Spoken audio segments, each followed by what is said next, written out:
So, all right. So what is stress again? What causes stress? We've determined that midterms can cause stress, right? Somewhere there's a mouse. Oh, look at that. Stress is a part of life. You can watch the rest of these later. So midterms can cause stress, right? You said it was overload. Feeling overloaded makes us feel stress. Who's felt stress? Raise your hand if you've never felt stress. Right, so we've all experienced stress, right? So it can be this feeling of overloaded or overwhelmed that causes us to feel stress. That's possible, right? What else causes stress? The video that I just stopped was going to talk about something. So what kind of stress do people have? Do we have distress? What does distress mean? Is distress good or bad? Is distress good or bad? When your ship is sinking in the ocean and you call the Coast Guard, you're making a distress call, right? Right? Distress is bad. The video that we didn't watch here was going to talk about something called eustress. Eustress can be good. So you said overloaded makes you feel stress. What actually is stress? Anybody know what engineering stress is? Yeah. Force over area. So force divided by area?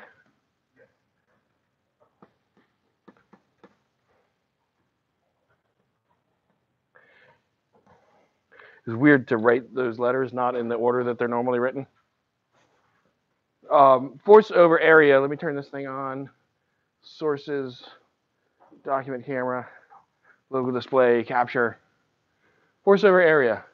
What's force over area? What else do we call force over area? Yes.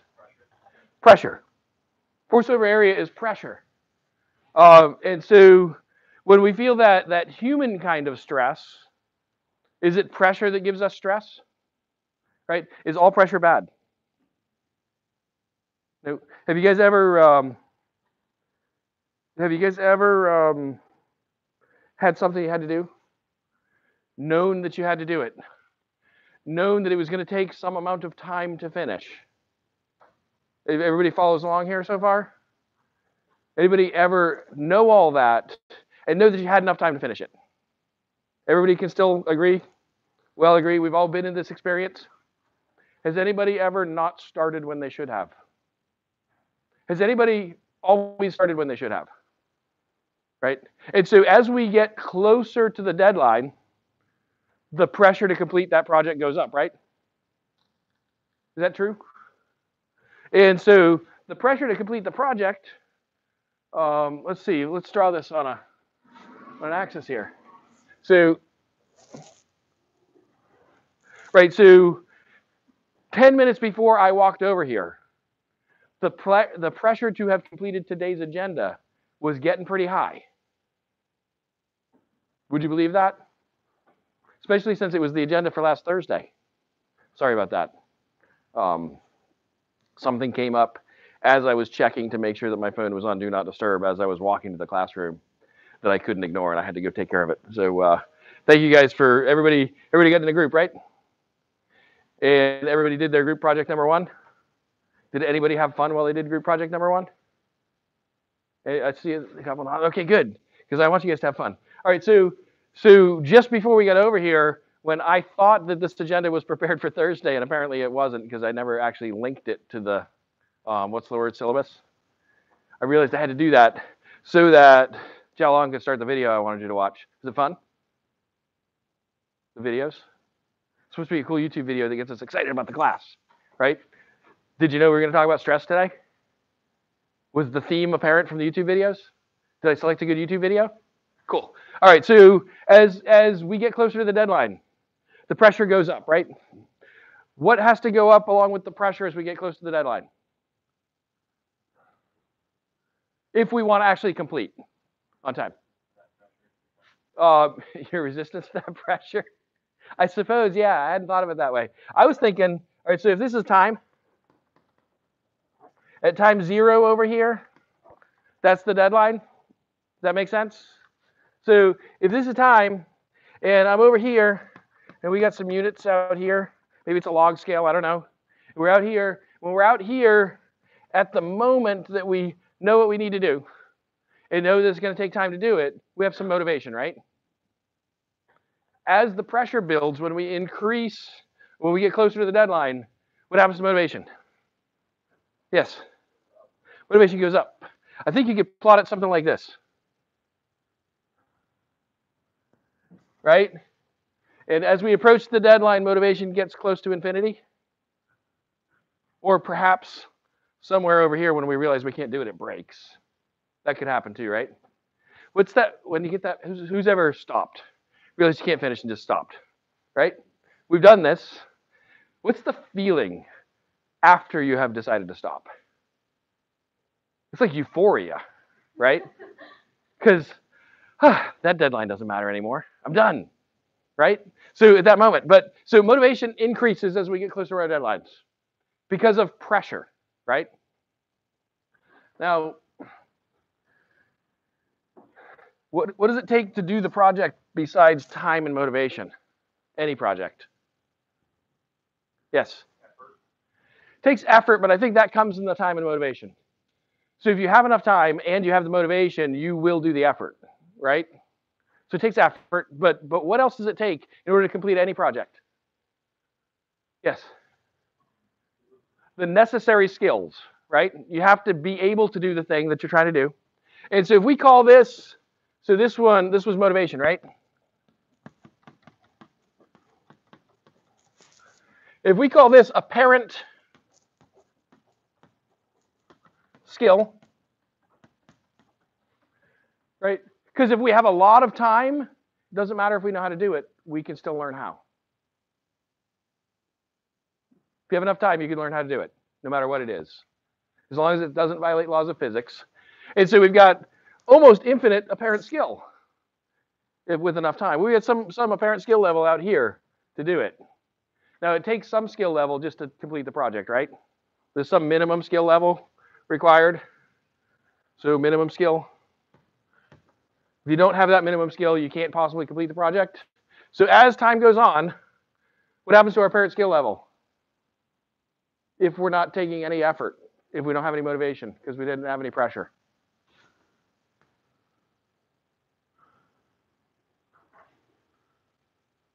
And as we get really close to the deadline, our apparent skill level actually drops below our actual skill level.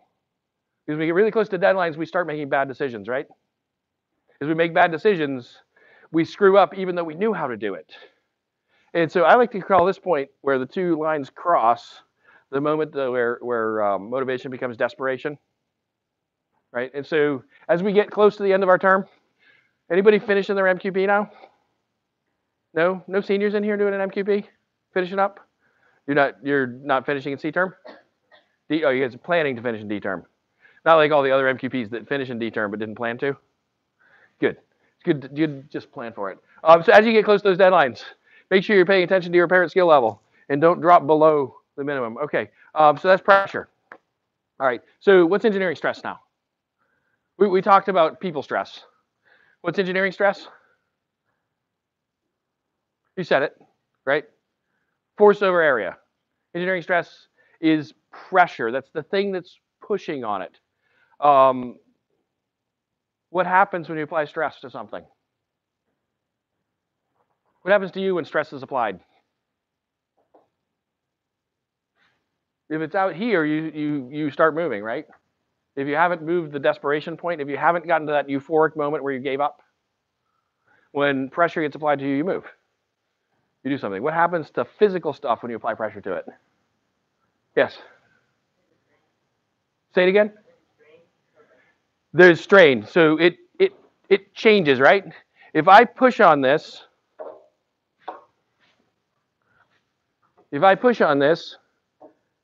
I have deformed it. Right? Now maybe you can't measure that deformation, but if I push on it, I've deformed it. And so if we do this, let me see. I get some slides. I get some pictures. Lecture slides. Switch over. Great. Stress and strain. So stress. So what is stress? Yeah. So stress is force over area, right?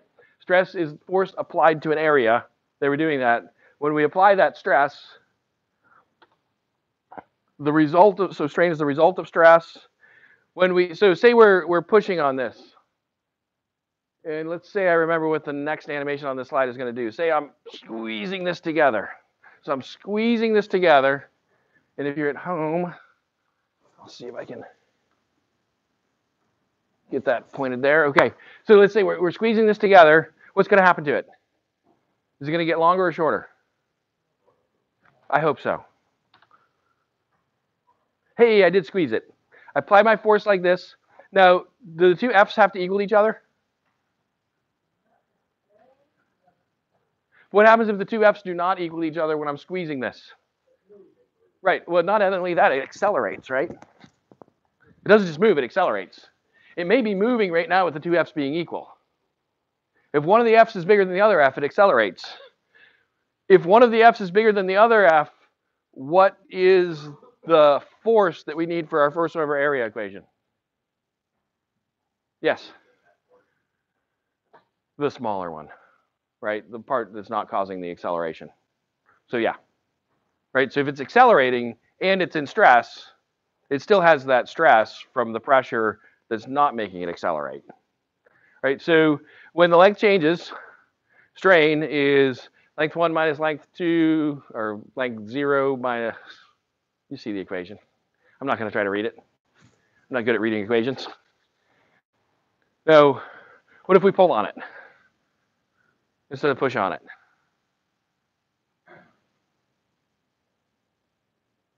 So if I want to pull on it instead of push on it, what's the stress? It's the same, right? It's still a change in length.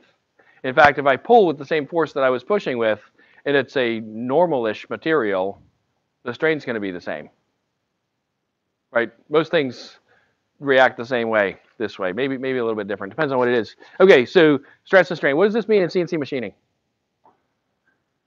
Where are we going to see stress and strain in CNC machining? Yes?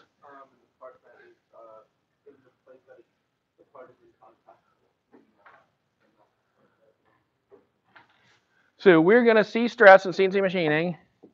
I think I understand what you mean. Stress, well, if we have stress, do we have strain? Could you ever envision a situation where we have stress and no strain? I can't. If we have stress, there is strain. We may not be able to measure the change in length. So we may not be able to measure that strain, but there is going to be strain. If you look at something, you impact it. That's what they say anyway, the physicists. Where are we? So we're right here.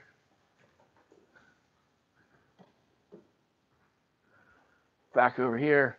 So, well, somebody over here answered a question. What was your answer? Point of contact. Okay, now I remember the question. I couldn't remember the question, but I knew you answered, so you must know. All right, so this is like, so if it's a lathe, right? So we've got our lathe chuck here. Right, so the spindle's back this way. It spins this way. And so if I've got my stock coming out of the lathe, and so what's the thing? So I've drawn a collet nose here. What's the thing that the stock slides in and out of in the collet nose? Anybody? What is it? So this is the chuck. Yeah, the whole thing is the chuck. We've got the collet nose on the chuck. The thing that screws into the collet nose is the collet. And the material slides in and out of the collet. Who's done the tool assembly lab? Who's put tools together? One of the things you do is you put the tool in a collet, right? And so you see how those collets work?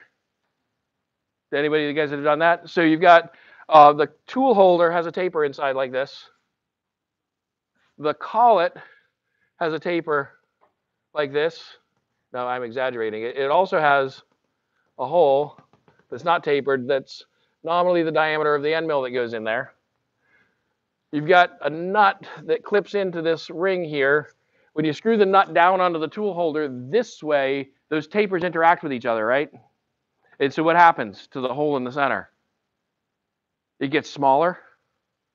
So we applied a force by pushing down, and then the walls applied a force sideways, right? And then we put a stress on the collet, and since the collet was designed to be kind of springy, it squeezes down, and so friction holds that tool in the machine from doing that. Same thing happens in the lathe here. So there's two tapered things. They slide together. Now that's not the three-jaw chuck, right? You guys have seen the three-jaw chuck? Into the three-jaw. So if we're looking at the end of the collet nose, looks sort of like this, the hole in the center. And then you can change the diameter of that hole by putting different collets in it, and you can hold different stock material. So you guys saw this in, which lathe has a collet nose on it right now? I don't remember, lathe 1 maybe? One of them has a collet nose on it right now. So you see this. The other thing you'll see in the lathe is, so we're looking at the chuck, and you've got a jaw, and a jaw, right? And then there's a hydraulic clamping system that squeezes those jaws together. So you step on the pedal, you hear a noise, right? And the jaws move closer together. And so if our workpiece is in here, and we squeeze closer together, we apply a force to the workpiece where we're making contact, right? And we hope that the lathe is not accelerating across the room. Although if you have an unbalanced system there, so like one of the jaws is not the same distance or something like that, or an unbalanced workpiece, and then you spin that lathe to, you know how fast those things go? Anybody know what maximum speed on one of those spindles is? Maybe look it up. 6,000 RPM. How much steel is in that chuck? How heavy do you think that chuck is? Yeah? I was going to say 10, 20 pounds. But yeah, it could be up to 30. Depends on how big the chuck is. On the big lathe, the chuck's definitely 30 pounds. How much energy is in a 30-pound piece of steel spinning at 6,000 RPM? What is it, 8-inch diameter? Is that a lot of energy or a little energy? There's some students doing a project. You ever done a student project, WPI? There's some students working on a project. You guys have heard of the idea of using a flywheel to store energy? So if you want to store energy in a flywheel, what do you have to have? Either a heavy flywheel or a high speed. So these guys had bought a piece of steel, and I think they had milled it into a circle. And they had drilled a hole in the center of it. And they were going to mount it on a shaft and use it as connect it to an electric motor to spin it up. They use that to store their energy. And I asked them, how fast are you going to spin that? They said 1,800 RPM, because that's how fast their motor went. I said, where are you going to do that? They said, oh, in our lab in Higgins. I said, could you please tell me which day you do that so I'm not walking down the hall in Higgins that day? Because if it comes out, it's going to go through the wall. There's a lot of energy in that, right? Okay, so this chuck, okay. But so yeah, we apply a stress here. What happens to the workpiece material when we apply that stress to it?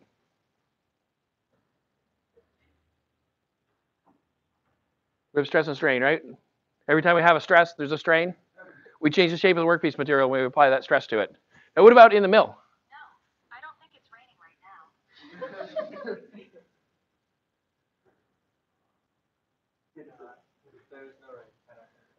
You are correct.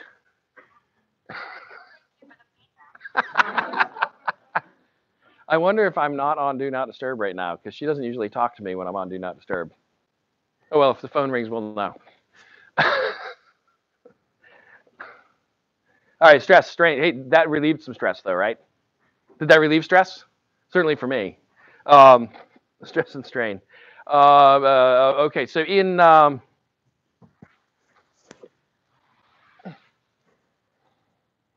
the mill, if we've got our vise jaws, right? And so we've got our workpiece in between our vise jaws. And when we tighten the vise, we have force and force, right? So in the middle when we do this, what happens to the workpiece when we clamp it? Yes. Almost nothing. Are you sure? Yes. So on our vices, one jaw moves and the other one doesn't. One of them's fixed. And so if it's up against the one that is able to move, you'll actually see the workpiece move a little bit. Then when the two jaws come in contact with the workpiece, we apply a strain, or we apply a stress, which causes the workpiece to strain and change size. And you can totally measure it. You can, depending on how tight you tighten the tighty thing, right? So there's like a lever arm. You have a mechanical advantage when you're closing that vise. There's another mechanical advantage from the screw that's inside the vise, right? So we can put, easily with one of those vices, you could put easily 1,000 pounds of force on that workpiece, clamping it in there. And when you do that, it changes shape. Now let's say we made a round pocket in the middle of the workpiece while we have it clamped like that. What happens when we let go of it? It will no longer be round. The pocket will be an oval. And it will be such an oval that in these machines in aluminum, you can totally measure that difference. And we'll see that. So could you derive the formula if you know the area here? So if you know and so which area do we care about with this stress? The one that I haven't shown you yet, right? What we care about here would be if we look at the side view of that piece, right? So we've flipped the piece this way, and now my pocket goes like this. So we care about this area here, right? Because that's our cross-sectional area, right? So we're doing our force here, pi r squared, right? I thought pi was round. Okay, so there's our stress. So there's our cross-sectional area. And so when we let go, how much is this distance going to change?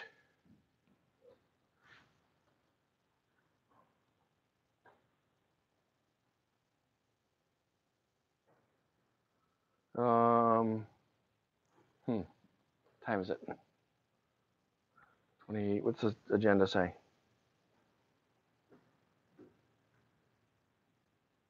We were supposed to do stress relief 5 minutes ago. Oh, we did. She helped us, right? Yeah. So, let's just quickly though. What's stress again? Yes. Force over area, right? And so, if you want stress to go down, what do you got to do? Right. So you increase the area, and so when it's your personal stress, you don't always have the ability to reduce the pressure, right?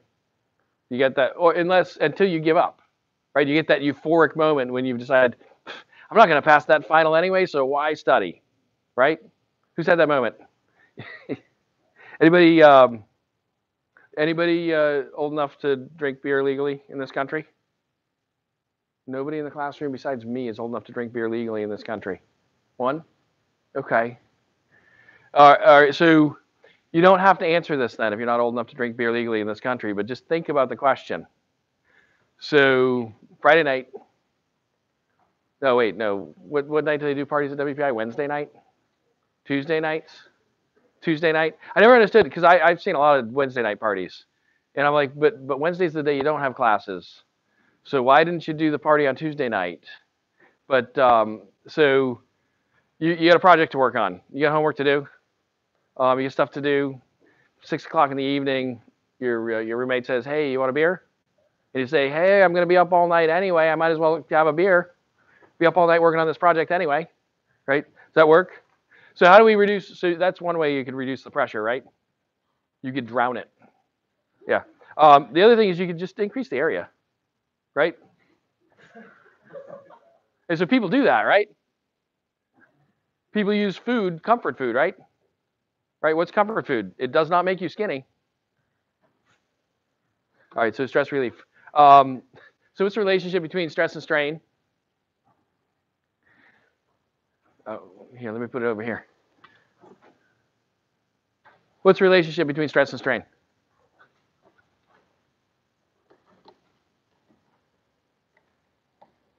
Besides the fact that it's on this graph. Right, so here's our stress, here's our strain. If we plot stress versus strain, right, because you could do this. You can make, how do you make this plot? How do you do this plot?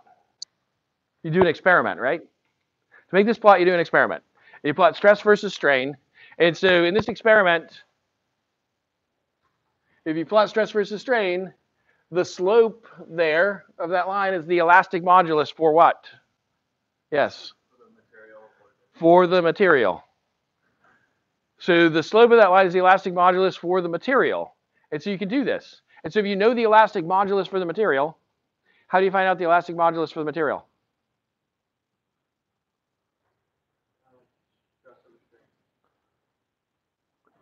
Siri, what's the elastic modulus for aluminum? I can help you search the web for what's the elastic modulus for aluminum on your iPhone. See, Google would have just told me what the elastic modulus for aluminum was. I bet you Alexa would tell me. All right, next time we do this, I'm going to set up a conference call with Alexa. But you can look it up, right? So if you want to know how much this is moving here, if you know the elastic modulus, you can then figure out how big that hole's going to be. What could you do if you knew how big the hole's going to be? Yes. You can change your program, right? What else could you do if you want to make the hole more round? Besides, so we could totally fix it in the program. What else could we do if we want to make the hole more round? Yes. Use a material that has more resistance to stress, right? Is that a higher or a lower elastic modulus?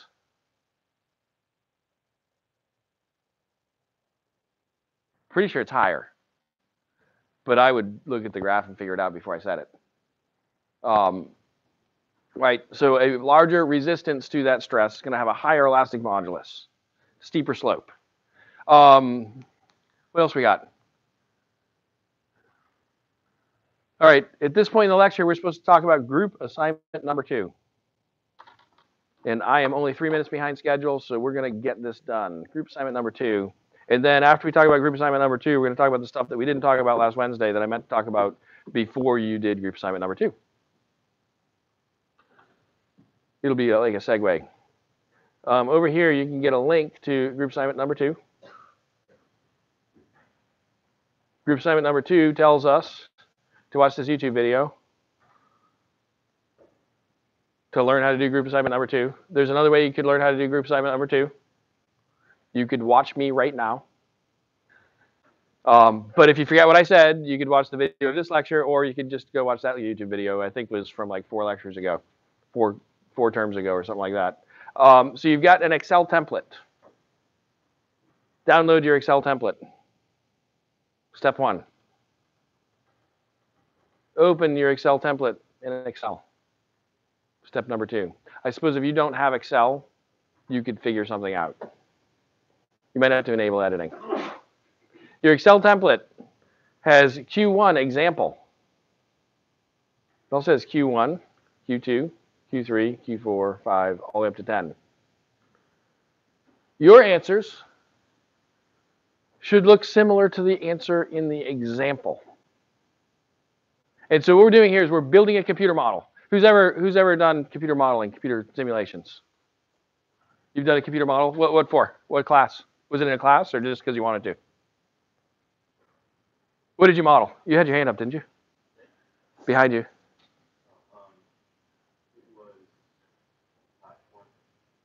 A platform? Oh, for a drone. So you modeled it. So you like made a model in SolidWorks or something like that. Is that what you mean? That's not the kind of computer modeling I'm talking about, although it's very similar. The kind of computer modeling I'm talking about is where there are equations that govern something. And so I once did a model for So model for the heat transfer from inside the fuel pellet, inside the fuel rod, inside the nuclear reactor. So the heat flow from the fuel pellet to outside the nuclear reactor and all the stuff it had to go through. So we had to develop a computer model for that. And so heat moves in a couple different ways. It moves by conduction. So if I heat up this end of this thing, it will heat along here because it's connected, it's conducted. Heat radiates, right? We get warm from the sun. Well, that's from radiation because we're not touching the sun. There's no conduction there, right? And so heat transfer is different. So we had to make that model. And there's equations that govern all those different things. So in manufacturing science and engineering, there are equations that govern things that are going on. And so we can make computer models to solve those kind of problems. So that next time we have a similar problem, we can just plug the numbers into our model and it answers the questions for us. Does that make sense? So we're going to do computer modeling. This is our group assignment number 2, is create a computer model for 10 different example questions. And so when you do your model, and you don't have to do it this way in life when you're doing a model, but when you do your model for this class, so that we can make sure that you actually understood what you were doing, we want you to follow this format. You'll have some information that's given. So things that you input over here, information that's given, and you'll have something that you're trying to solve for. So here we've got a problem. Given the side edge cutting angle in degrees and the feed rate in millimeters per revolution, calculate the uncut chip thickness. This is one of those things that we were going to talk about last Wednesday, but we didn't get to, and I was going to do it on Thursday. We're going to do that right after I explain how to do the assignment. Okay? You're going to find the equation that governs that. And it's going to be on one of our slides. In fact, if we go back over to the syllabus over here, and this is the syllabus. No, this is, I got to go back one to get to the syllabus. I added a line item in the syllabus just above the schedule called Equations in ME 1800. And hopefully that link's not broken. Is it doing something? Not what I wanted.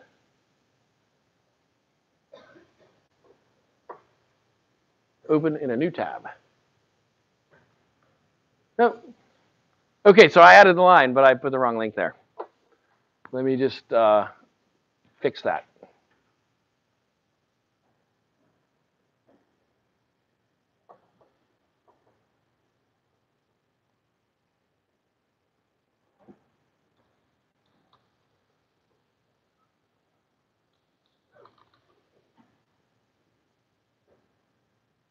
When I fix that link, it will bring you to this. And so these are things that we've talked about in class already, or things that we will talk about in the future, right? So we talked about calculating profit rate first day. That's the first equation. We talked about feed rates in the mill. There's equations for that. Feed rates in the lathe. We talked about radial depth, axial depth. We talked about, we haven't talked about this one yet, but it's coming up in a future lecture. We talked about material removal rate, right? That's a tough equation. We talked about power of the chip formation, right? There was a question about this on the homework, right? 50% of you got the right answer. The other 50% did not. Most of the questions, 90% of you got the right answer. This one I checked, yes. Sorry, 20% of you got the correct answer. There was a grading problem. If you inadvertently answered 0, which was not the correct answer, the quiz marked you correct, but we fixed it. Jialong fixed it. So only 20. So wait, no. How many of you got this wrong? How do you solve this problem? I know how most of students have this question wrong. Yeah, I do too. They used 1.80 instead of 1.08, right? Yep. Well, that's not on this slide. If you looked at the question though, what was it? The feed rate was 1.80. Or sorry, not feed. It's not feed. It was which one? 0.008. But you should now use that to calculate into this equation because C is not feed rated, feed factor. Feed factor, yeah. You go to the Machinery's Handbook on page 1054, and you look at the table. It's next to that page. So yes. Answer in horsepower. Here, so the KP factor. So KP, depending on which KP value you use, then you have to make all the other units line up. So if you use KP for English units, then you're going to get horsepower here. Yes. Oh, 1054. The section of the book starts on page 1054. The section for estimating feeds and speeds. We talked about that in class. We actually opened it up, right? Looked at it. And that's if you're using the 28th edition. It's a different page number if you get a different edition. It's the same information. So yeah, so you got to go to the reference material and use the reference material when you're answering these questions. There was only one question on the quiz. Don't worry. I think everybody still, like, almost everybody still got an A on the quiz, homework, whatever it is, right? It was deployed as a quiz. It is a homework. It also allows unlimited attempts, correct? Did you guys notice that? It also grades the highest of your unlimited attempts. So if you decide you're going to try to get a higher score, and then you decide you don't care anymore, and you have that moment of euphoria, it's okay, because your higher score from before counts. It's intended so that everybody can get 100% on all the quizzes as long as they figure out what they're doing wrong and go learn how to do that. Okay, so Machinery's Handbook, roughly page 1054. Yeah, there's stuff in here. So, oh, here's that feed factor chart.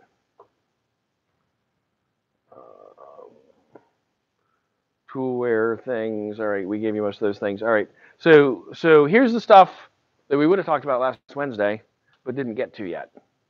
So let's do that now. So let me just quickly get back to the Excel thing, right?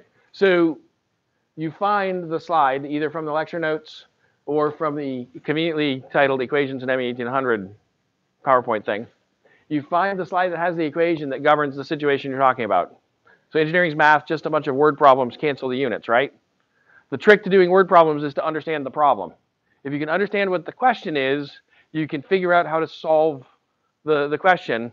So you find this, and so we're talking about orthogonal cutting here, and it turns out that our chip thickness, uncut chip thickness, that's T1 here, right? So that's how much material we're about to remove from the workpiece is T1. Our uncut chip thickness equals, what was our other given? The side edge cutting angle was the other given. That's not the right example. Hey, Jialong, you were wrong. Because the equation that answers this question is not on that slide. When I asked him this morning if we were ready to give you guys group assignment number 2, he thought we were, but that's not the right answer. Because if we go back over here to equations, where is it? Where'd it go? Here it is. The uncut chip thickness, T1, present. Uncut chip thickness, T1, is this distance right here, which is cosine of the side edge cutting angle equals T1 over feed, or feed times cosine of the side edge cutting angle is T1. And so that in here,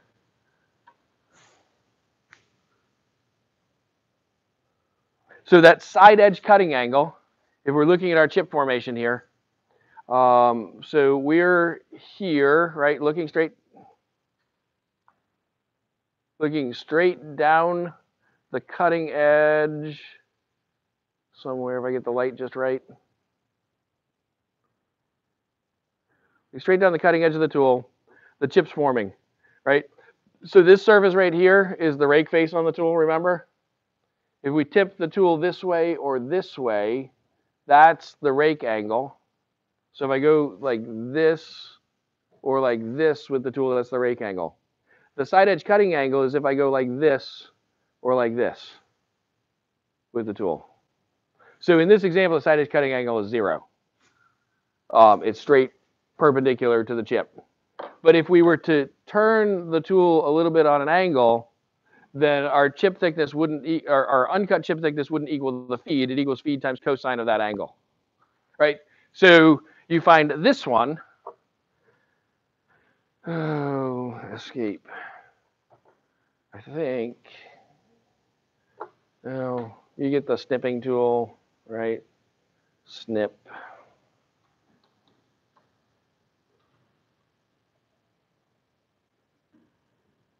You do this, take a picture of the slide, copy, go back to your Excel, paste. So now you get a picture of the slide that has the equation. Then you plug the equation into this one to get the answer. So B14 is feed, cosine D13 is 45 degrees. Now, sorry, D13 is the radians for 45 degrees. And this is important to note. You're using Excel to do this. It is important to note. When Excel does, what sine, cosine, that's trig, right? We call that trig. When Excel does trig, it wants radians. When I give you problems, I don't think in radians, I think in degrees. So I'm going to give you degrees, and I'm going to want degrees back. So you're going to convert from radians to degrees. How do you do that?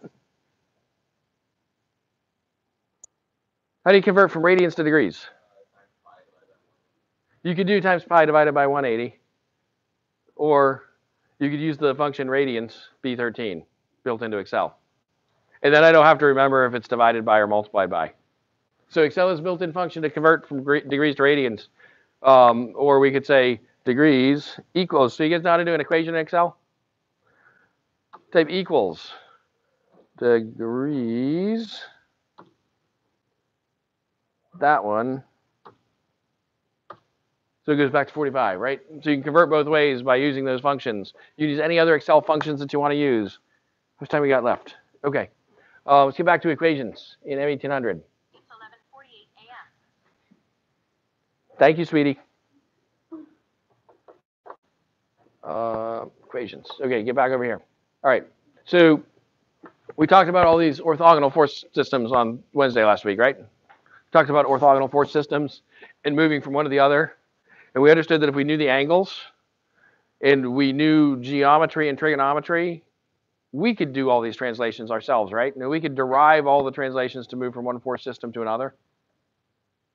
Right, we could do that. And you had to do it in like 10th grade geometry, and you had to prove it, right? Do you remember, that's the class where you did proofs? You prove one thing equals another thing? Man, I hated that. Once I gave an extra credit assignment for the class to prove this relationship. So the relationship that the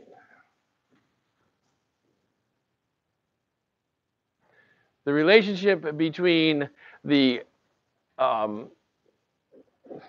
rake angle, and the chip thickness ratio, which is T1 divided by T2. And so if you know the chip thickness, the uncut chip thickness, how do you know the uncut chip thickness? Yes. Well, you could measure it, but you picked the feed and the side edge cutting angle. So you know the uncut chip thickness. The cut chip thickness, that's the one you wanted to measure, right?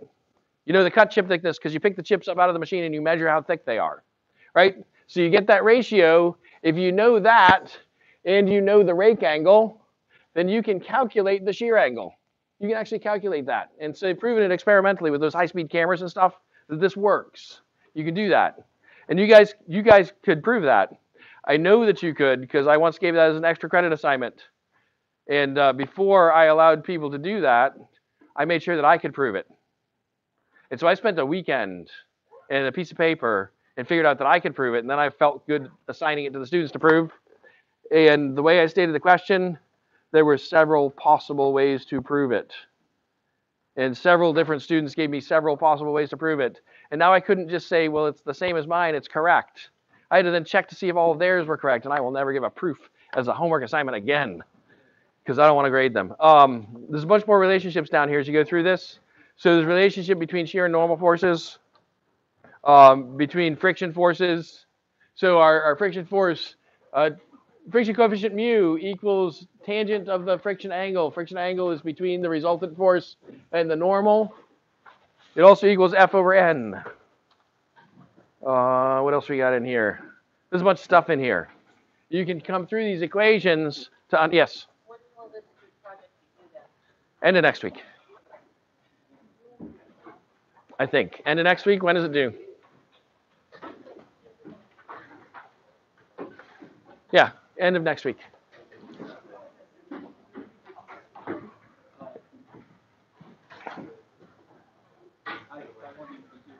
Yeah, no, like my boyfriend invited us to something about that. And then Friday night there's a form of semi-formal exercise and there's So Jialong, we need to fix the slide that's copied into the example on the Excel because it's the wrong slide.